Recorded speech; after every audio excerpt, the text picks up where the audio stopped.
हाय दोस्तों, आप सबके लिए मैं एक अच्छी कहानी लाई हूँ। देखो और पसंद आई तो लाइक और हो सके तो एक कमेंट करें और सब्सक्राइब कीजिए। चलो कहानी सुने।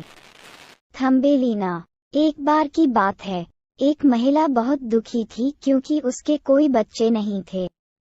एक दिन उसने एक जादुई बीज बोया। उस रात बीज एक फूलदार पौधे में बदल गया।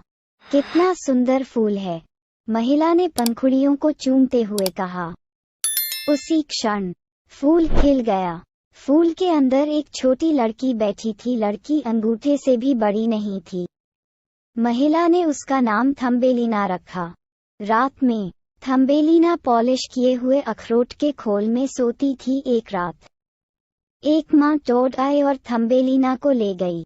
माँ टोड चाहती थी कि थम्बेलिना उसके बेटे से शादी करे। माँ टोड और उसके बेटे ने थम्बेलिना को नदी में एक जल लिली के पत्ते पर रख दिया। फिर वे शादी की योजना बनाने लगे। थम्बेलिना बहुत दुखी थी और रोने लगी। एक मछली ने थम्बेलिना की सिसकियां सुनी। उसने लिली के पत्ते के तने को तब तक कुतरती रही जब तक कि पत्ता अलग नहीं हो गया।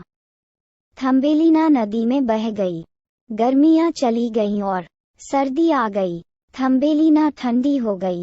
एक खेत के चूहे को उस पर दया आ गई। मेरी प्यारी, तुम्हें मेरे साथ घर आना चाहिए, खेत के चूहे ने कहा। थम्बेलिना ने सर्दियों के बाकी दिन चूहे के आरामदायक बिल में बिताए। वे अच्छे दोस्त बन गए। पास के एक बिल में मिस्टर मोल रहते थे। उन्हें शाम को आना और थम्बेलिना को गाते हुए सुनना पसंद था। एक शाम मिस्टर मोल से मिलने के दौरान थम्बेलिना को एक निगल मिला। पक्षी ठंडा और चोटिल था। थम्बेलिना ने निगल की देखभाल की और उसे हर दिन खाना लाकर देती थी। मिस्टर मोल को थम्बेलिना से प्यार हो गया था। वह उससे शादी करना चाहता था। थम्बेलिना मिस्टर मोल से शादी नहीं करना चाहती थी। एक बार फिर वह बहुत दुखी थी। एक दिन जिस निगल की थम्बेलिना ने देखभाल की थी, वह उसे भागने में मदद करने के लिए आया।